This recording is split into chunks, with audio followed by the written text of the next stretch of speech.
മിശിഹായിൽ ഏറ്റവും സ്നേഹം നിറഞ്ഞവരെ പുതിയൊരു വീഡിയോയിലേക്ക് നിങ്ങൾ എല്ലാവരെയും സ്വാഗതം ചെയ്യുകയാണ്. ഇന്ന് നമ്മൾ ബൈബിൾ ട്രാവലോഗിൻ്റെ 11ാമത്തെ എപ്പിസോഡിലേക്ക് നമ്മൾ പ്രവേശിക്കുകയാണ്. ഈ ബൈബിൾ ട്രാവലോഗ് എന്ന് പറയുന്നത് ശരിക്കും മലങ്കര കത്തോലിക്ക സഭയിൽ ഈ ഒരു വർഷം 2025 എന്ന് പറയുന്ന വർഷം വചനവർഷമൊക്കെ ആയിട്ട് ആചരിക്കുകയാണ്.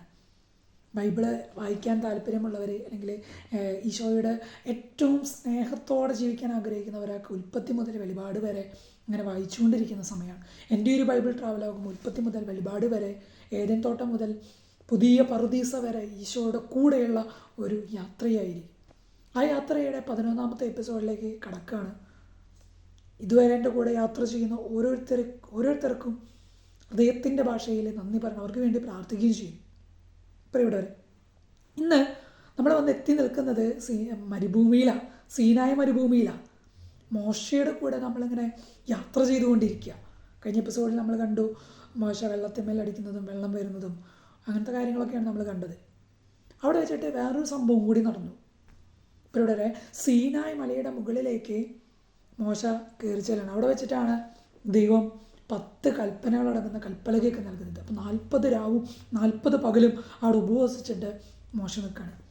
ആ സമയത്ത് താഴെ ഇസ്രായേൽ ജനം പരാതിയും പിറുപിറുപ്പും അവിശ്വസ്തതയൊക്കെ കാണിച്ച് അവർ അഹ്റോനോട് പറയാണ്, ഞങ്ങൾക്ക് ഒരു സ്വർണം കൊണ്ട് ഒരു കാളക്കുട്ടീനെ ഉണ്ടാക്കി തരണം.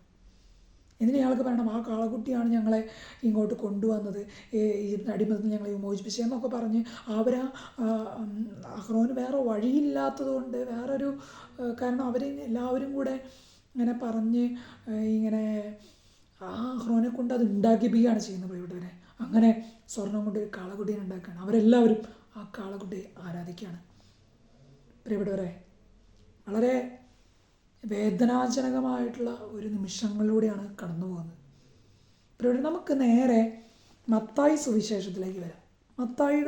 വിശുദ്ധ മത്തായി അറിയിച്ച സുവിശേഷത്തിലെ 4-ാമത്തെ അധ്യായം 40 രാവും 40 പകലും ഉപവസിച്ച കർത്താവായ യേശുവിനെ പരീക്ഷിക്കാൻ പിശാച് രംഗപ്രവേശനം ചെയ്യാണ്. പ്രിയപ്പെട്ടവരെ, നമ്മുടെ കർത്താവിന് പ്രലോഭനങ്ങളുണ്ടായി. ഈശോയ്ക്ക് പ്രലോഭനങ്ങൾ വന്നപ്പോൾ ഈശോ എങ്ങനെയാണ് ആ പ്രലോഭനത്തെ നേരിട്ടത് എന്നാണ് നമ്മൾ കാണാനായിട്ട് പോകുന്നത്. അങ്ങനെ 40 രാവും 40 പകലും 40 പകലും ഉപവസിച്ച് ആ ഒരു ഇതോടുകൂടെ ആ ഒരു വിശപ്പൊക്കെ ചിലപ്പോൾ ഉണ്ടാവാം ഈശോയ്ക്ക്. ആ വിശപ്പ് കണ്ടിട്ട് പിശാച് ഈശോയോട് പറയുകയാണ്, നീ ദൈവപുത്രനാണെങ്കിൽ ഈ കല്ലുകളെ അപ്പമാകാനായിട്ട് പറയാണ്. മത്തായി സുവിശേഷം 4-ാം അധ്യായം മരുഭൂമിയിലെ പരീക്ഷയൊക്കെ നമ്മളിങ്ങനെ വായിക്കുന്നുണ്ട്. അപ്പോൾ ഈശോ പറയുന്നൊരു കാര്യമുണ്ട്, മനുഷ്യൻ അപ്പം കൊണ്ട് മാത്രമല്ല ദൈവത്തിൻ്റെ നാവിൽ നിന്ന് പുറപ്പെടുന്ന ഓരോ വാക്കുകൊണ്ടുമാണ് ജീവിക്കുന്നത്. ഇപ്പോൾ ഇവിടെ പലപ്പോഴും ഇത് ശരീരത്തിന് വേണ്ടിയിട്ടുള്ള ഒരു ദാഹം മാത്രമല്ല ഇവിടെ പറയുന്നത്. ജഡികാസക്തികൾ പലപ്പോഴും ഇന്നത്തെ ഒരു കാലഘട്ടത്തിൻ്റെ പ്രശ്നം എന്ന് പറഞ്ഞാൽ വ്യഭിചാരാസക്തി, ജഡികാസക്തിയൊക്കെ വളരെ ശക്തിപ്പെട്ടുകൊണ്ടിരിക്കുന്ന ഒരു കാലഘട്ടത്തിലാണ് നമ്മൾ ജീവിച്ചിരിക്കുന്നത്. ഇങ്ങനെയുള്ള പ്രലോഭനങ്ങൾ വരുമ്പോൾ ഈശോ പറഞ്ഞ പോലെ ഈശോയ്ക്ക് ഈ ഒരു പ്രലോഭനം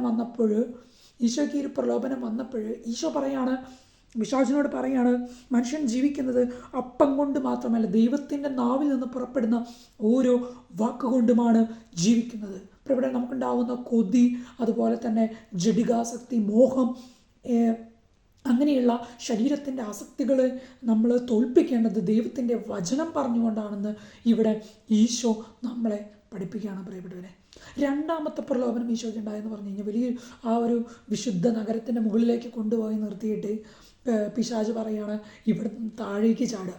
അങ്ങനെ താഴേക്ക് ചാടുമ്പോൾ മാലാഖമാരൊക്കെ വന്ന് അതും ബൈബിളിൽ പറയുന്ന വചനമാണ് അവിടെ പറയുന്നത്. അവിടെ പിശാച് ഉപയോഗിക്കുന്നത് വചനം വെച്ചിട്ടാണ് പ്രലോഭനം കൊണ്ടുവരുന്നത്. അപ്പോൾ ഇവിടെ നമ്മൾക്കും ഇതുപോലുള്ള പ്രലോഭനങ്ങൾ വരാൻ സാധ്യതയുണ്ട്. നമ്മൾ നോക്കുമ്പോൾ അത് ഓക്കെയാണ്, മറ്റുള്ളവർ പറയുന്നത്. ഫോർ എക്സാമ്പിൾ പറഞ്ഞു കഴിഞ്ഞാൽ മദ്യപിക്കരുത് എന്ന മദ്യപാനത്തിനെ കുറിച്ച് ഏകദേശം 83, എൻ്റെ ഓർമ്മ ശരിയാണെങ്കിൽ 83ഓളം പ്രാവശ്യം ബൈബിളിലെ മദ്യത്തിനെതിരായിട്ട് പറയുന്നുണ്ട്. പക്ഷേ മദ്യപിക്കുന്നവർ പറയുന്നൊരു കാര്യം എന്താ, കാനായിലെ വിവാഹ വിരുന്നിലെ വെള്ളം വീഞ്ഞാക്കി എന്നൊക്കെ വചനം വെച്ചിട്ടൊക്കെ പറയും. ഇപ്പോൾ പിശാച് പ്രവർത്തിക്കുന്നത് ഈ വചനം കൊണ്ടാണ്. പിശാചിന്ന് പ്രവർത്തിക്കുന്നത് ഇതൊന്നും ചെയ്തു കഴിഞ്ഞാൽ വലിയ കുഴപ്പമൊന്നുമില്ല, കുറച്ചൊക്കെ തെറ്റ് ചെയ്യാം, കുറച്ചൊക്കെ തിന്മ ചെയ്യാം എന്നൊക്കെ പറഞ്ഞിട്ടാണ് പിശാചിന്ന് അനേകരെ വഴി തെറ്റിച്ചു കൊണ്ടിരിക്കുന്നത്. ഇവിടെയാണ് ഈശോ നമ്മുടെ ജീവിതത്തിലെ വലിയൊരു സന്ദേശമൊക്കെ തരുന്നത് പ്രിയപ്പെട്ടവരെ. ഈശോ അതിനെ തോൽപ്പിച്ചത് നിന്റെ ദൈവമായ കർത്താവിനെ പരീക്ഷിക്കരുത് എന്നുകൂടി എഴുതപ്പെട്ടിരിക്കുന്നു. പ്രിയപ്പെട്ടവരെ, നമ്മൾ പലപ്പോഴും ഈശോയെ കൊണ്ട് ദൈവത്തെ ഇങ്ങനെ പരീക്ഷിക്കുക, നമ്മൾ ദൈവത്തെ കൊണ്ട് പല കാര്യങ്ങളും ചെയ്തെടുക്കുക, നേടിയെടുക്കാനായിട്ട് ശ്രമിക്കുക. ഒരു പ്രശ്നം വരുമ്പോൾ ദൈവം അത് മാറ്റിയില്ലെങ്കിൽ നമ്മൾ പറയും, ദൈവത്തിന് ഈ പ്രശ്നമൊന്നും കാണാൻ നേരില്ല, ദൈവം തന്നെയാണ് പ്രശ്നം തരുന്നത് പറഞ്ഞ് ദൈവത്തിന് നമ്മളിങ്ങനെ പരീക്ഷിക്കുക. നേരെ മറിച്ച് എന്താണ് ദൈവഹിതം എന്ന് നമ്മൾ ഒരിക്കലും അന്വേഷിക്കുന്നില്ല പ്രിയപ്പെട്ടവരെ. ഇതാണ് ഇന്നത്തെ ഒരു തലമുറയുടെ വലിയ ഒരു കുഴപ്പം.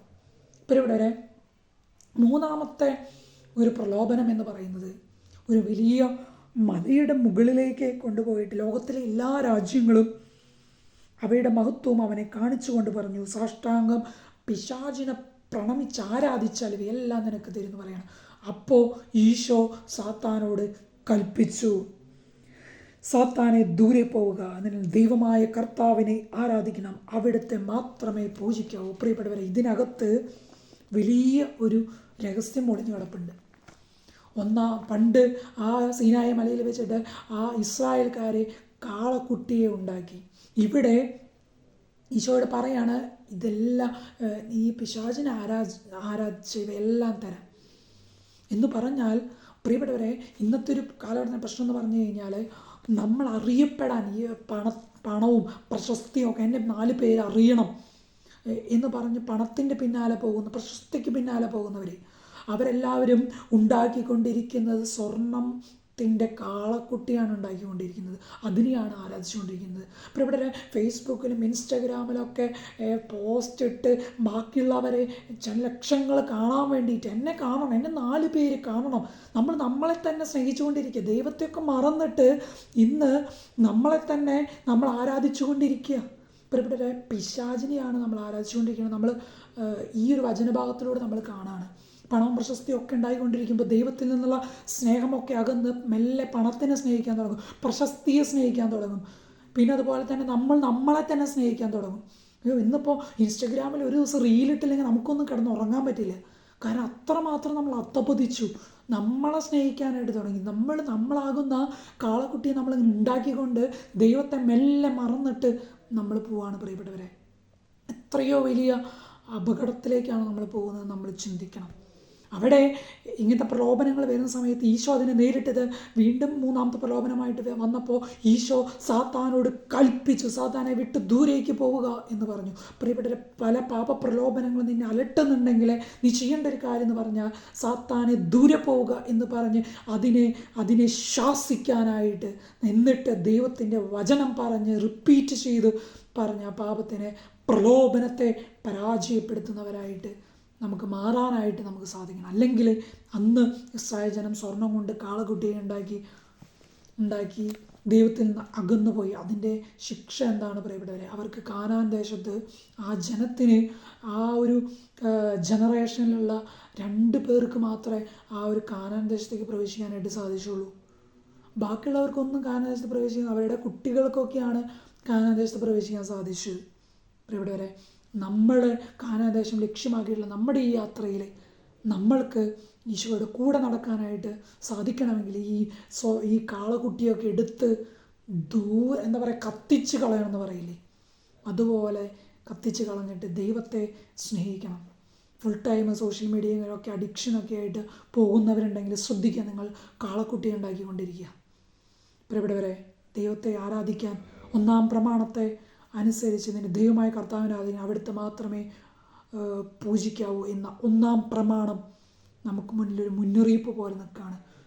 ഈ ഒരു വചനത്തിലൂടെ കർത്താവ് നമ്മളോട് സംസാരിച്ച ഈ ഒരു കാര്യം, ദൈവത്തെ ആരാധിക്കാനൊക്കെ ആയിട്ട്, ദൈവത്തെ കൂടുതൽ സ്നേഹിക്കാനൊക്കെ ആയിട്ട് നമുക്ക് ഓരോരുത്തർക്കും സാധിക്കട്ടെ. അതിനെ ദൈവം എല്ലാവരെയും സമൃദ്ധമായി അനുഗ്രഹിക്കട്ടെ.